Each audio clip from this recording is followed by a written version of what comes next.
Now, it's not what you do that determines who you are.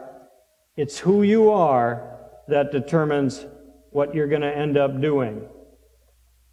And here's why it's important. You do not live very differently than how you see yourself. How do you see yourself? I see myself as stupid.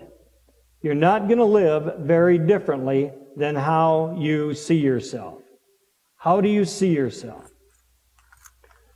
15 years ago, I got out my keys, and a transforming moment occurred.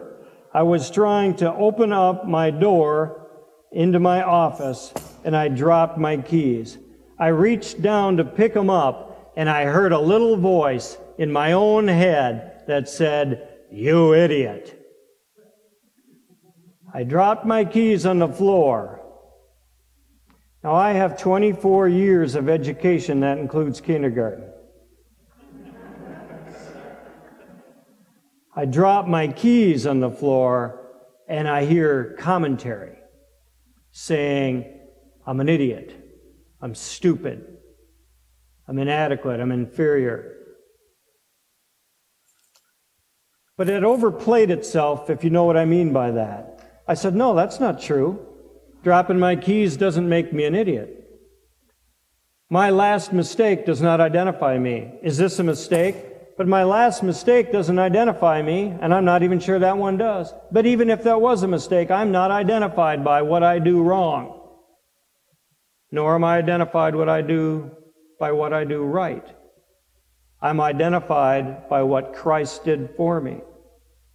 I'm a child of God, a new creation in Christ, born anew in Christ to do good works. I'm the salt of the earth, the light of the world. Not by works of righteousness which I have done, but according to His mercy, He has saved me. It's what Christ did, not what I did. And it's not the mistakes I made that undo that. Here's a true story for you. So I've been saying this for 15 years.